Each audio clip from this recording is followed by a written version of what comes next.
America Looks Abroad. This is the 40th in a series of broadcasts presented by the staff members of the Foreign Policy Association. Today's subject is America's Choice in Europe. The speaker is Mr. William T. Stone, Vice President and Washington Representative of the Foreign Policy Association. Mr. Stone. Good afternoon.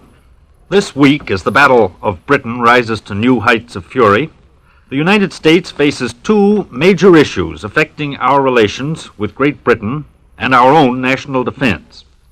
These are, first, the proposal to sell or transfer some 50 or 60 overage destroyers to Britain, and second, the opening of direct negotiations with the British government for acquisition of naval and air bases in British possessions in the Western Hemisphere, coupled with simultaneous negotiations with Canada on problems of hemisphere defense.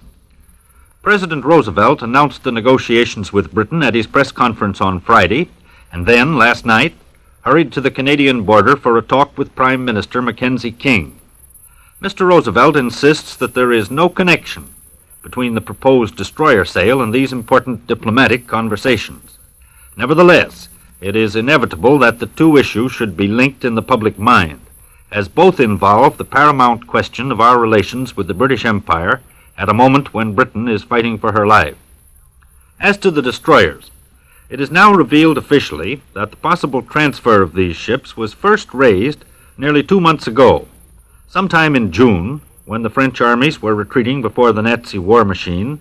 The British purchasing mission in the United States brought the matter to the attention of Mr. Morgenthau, the Secretary of the Treasury, explaining that the British shortage of destroyers was far more serious than is generally realized in this country. Many destroyers were needed in the Mediterranean, a number had been lost, and new vessels under construction would not be ready for several months. These small ships, moreover, would play an important role in the defense of Britain, as they are less vulnerable to air attack than battleships and heavy craft. This early feeler was followed up last week by formal requests through diplomatic channels for the sale or transfer of at least 50 destroyers, or more if possible. The ships are all overage vessels built during the World War and recently reconditioned by the Navy. While President Roosevelt and Navy officials declined to make any public comment, a number of prominent citizens came forward to support the sale, including General Pershing, Admiral Stanley, the former Chief of Naval Operations, and the William Allen White Committee to Defend America by Aiding the Allies. In Congress, the issue was warmly debated last week, with conflicting statements by proponents and critics of the plan. The argument in favor of the move is that in the present state of the world, our own vital interests and our own national defense can best be served by preventing the destruction of the British fleet. Supporters claim that the transfer would not violate international law, that it can be made without action by Congress, and that the destroyers can be spared by the Navy. Opponents contend that the proposed sale would be an act of war, that it would violate domestic and international law and weaken our own Navy. Now, in analyzing these conflicting claims, it is necessary to separate the legal question, whether the sale runs counter to domestic and international law, from the larger issue of national interest. On the question of law, there is a difference of opinion among legal authorities, but the following facts are generally accepted. First, about 2 months ago, there was a proposal to release some 20 motor torpedo boats to Britain, boats that were being built in this country for the United States Navy. On June 24th, Attorney General Jackson advised the President that the transfer of these vessels would seem to be prohibited by domestic legislation. The Attorney General cited the Espionage Act of June 15, 1917, Section 3 of which covers this point. It provides, I quote, "During a war in which the United States is a neutral nation, it shall be unlawful to send out of the jurisdiction of the United States any vessel built, armed, or equipped as a vessel of war, with any intent or under any agreement or contract that such vessel shall be delivered to a belligerent nation." End quote. This act was in accord with our traditional neutrality policy under international law, which imposes a duty on neutrals to prevent the fitting out or arming of vessels intended to be used by belligerents as men of war. There are reports today that the Attorney General may give another opinion on the matter of destroyers, but this has not yet been confirmed. Secondly, in the National Defense Act passed by Congress and signed by the President on July 2nd of this year, the sale or transfer of any vessels, weapons, or munitions to any foreign government is forbidden, unless, and the proviso is important, unless the Chief of Naval Operations or the Chief of Staff of the Army certifies that they are not essential to the national defense. Now, it would take much too long to examine all the conflicting legal interpretations of these acts. The essential difference, however, may be stated in simple terms somewhat as follows. Those who believe that the sale is contrary to law insist that the opinion given by the Attorney General in connection with the 20 torpedo boats applies equally to the destroyers, on the ground that the vessels would clearly be sent out of the jurisdiction of the United States for use as warships by a belligerent nation. Those who contend that the transaction is legal make a distinction between the torpedo boats, which were under construction in American shipyards, and the old destroyers, which were not originally built or fitted out for a belligerent. The latter, it is said, can be sold to Great Britain, provided that the sale and delivery take place outside the jurisdiction of the United States. Furthermore, they assert that the approval of Congress is not required if the Navy Department certifies that the ships are not essential to the United States. Like most legal arguments, there is plenty of room for difference of opinion. In view of this difference of opinion and the importance of the issue, it would appear to be the wisest course for the administration to seek the approval of Congress. This, however, would admittedly take time, and time is pressing. The real issue, of course, is whether the move would aid our own national defense and safeguard our national interests. At the present time, the United States has probably the largest destroyer fleet in the world, with a total of some 236 vessels in this category. Of this number, about 76 are new, underage ships, while the remainder, 169, are more than 16 years old. Those which Britain wants today come from a group of more than 100 destroyers built during the World War and recently reconditioned. Some are in the Neutrality Patrol, some have been converted into fast mine layers and other types of ship.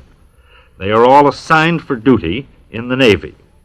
Whether or not they can be spared is in large part a technical question, which should be answered by the Chief of Naval Operations. So far, however, the Navy has made no statement on this point. Whether or not the ships will be essential to the United States will depend almost entirely upon what happens in Europe during the next 90 days. If Britain is able to withstand the Nazi invasion, we will have no immediate need to use them. But if the British Navy is destroyed or falls into the hands of the enemy, we will face a victorious Germany with a fleet superior to ours and shipbuilding facilities far above our present capacity. If the 50 destroyers would turn the balance and prevent a British defeat, our defense would seem to be strengthened far more than it would by holding the ships ourselves. The heart of the question, however, is whether the 50 destroyers will be sufficient to turn the balance. If they're not, the logic which compelled us to take this step forces us to take the next step, in the form of any and all measures which may be necessary to prevent the defeat of Great Britain. It should be perfectly clear, then, that if we are to do anything effective, we must be prepared to go much further than the transfer of a few old ships. It must also be clear that we are making a decision from which there may be no turning back. Most Americans agree that our vital interests would be gravely jeopardized by a Nazi victory in Europe, and a majority of our citizens favor extending all possible aid to Great Britain short of war. But if we accept the conclusion that a Nazi victory would threaten American interests, it does not necessarily follow that our entry into the war would solve all of our problems. For even assuming that we could prevent the invasion of England and eventually defeat Hitler in Europe, we would still face the challenge of revolutionary forces which already extend far beyond the borders of Germany. The negotiations with Great Britain may prove to be of even greater importance in relation to American foreign policy and national defense. Even though they are not directly linked with the sale of destroyers, they may have the effect of increasing British naval strength in her home waters. For if the talks result in an agreement by which the United States takes over British bases on this side of the Atlantic and assumes full responsibility for meeting any act of aggression in this hemisphere, British and Canadian warships on duty in these waters may be recalled for the defense of the British Isles. From the point of view of our own defense, there can be no question that the strategic value of additional naval and air bases, particularly in the vital area of the Panama Canal. Our principal bases today, outside of the continental United States, are located at Guantanamo, Cuba, San Juan, Puerto Rico, and St. Thomas in the Virgin Islands. These form an adequate protective screen to cover the passages into the Caribbean from the North Atlantic. But from the South Atlantic, the approaches to the Panama Canal are exposed all the way down the line of the Lesser Antilles, the Leeward and the Windward Islands, which extend to the coast of South America. A Nazi victory in Europe would place Germany within striking distance of Brazil from bases on the west coast of Africa. In fact, our present base at Puerto Rico is actually some 700 miles further from Natal, Brazil, than Freetown in West Africa or the Cape Verde Islands.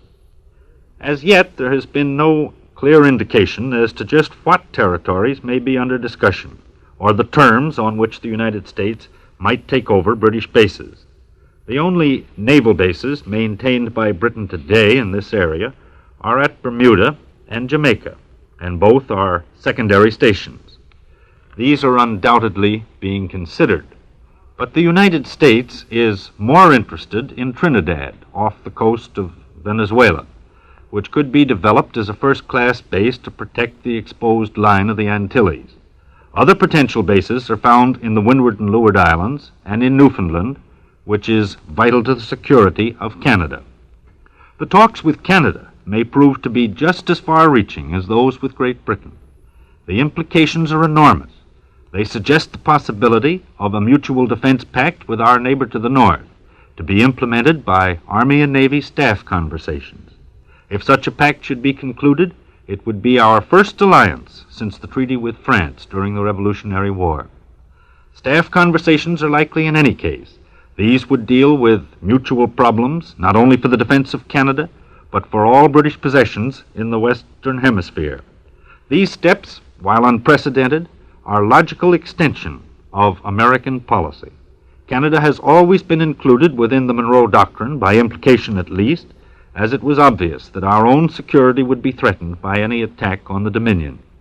2 years ago, at Kingston, Ontario, President Roosevelt declared that the people of the United States will not stand idly by if the domination of Canadian soil is threatened. And on April 14th last year, he repeated his pledge that this country would join in defending Canada if she were ever attacked from overseas. These pledges are now being carried out. What is happening today reflects the change that would take place in our position should Germany win a complete victory in Europe. If we are taking unprecedented action, we are doing so because we are faced with unprecedented conditions. You have been listening to Mr. William T. Stone, Vice President and Washington Representative of the Foreign Policy Association. America's choice in Europe was the subject of his talk today. If you would like a free copy of this talk, send your request to the Foreign Policy Association, number 8 West 40th Street, New York City. The Foreign Policy Association, number 8 West 40th Street, New York City. The Foreign Policy Association is a nonpartisan organization open to all who are interested in American foreign policy. It offers accurate information on current world events, and in the world of today, foreign affairs are your affairs. We invite you to tune in next Sunday to hear another speaker in the series America Looks Abroad. This is the National Broadcasting Company, RCA Building, Radio City, New York.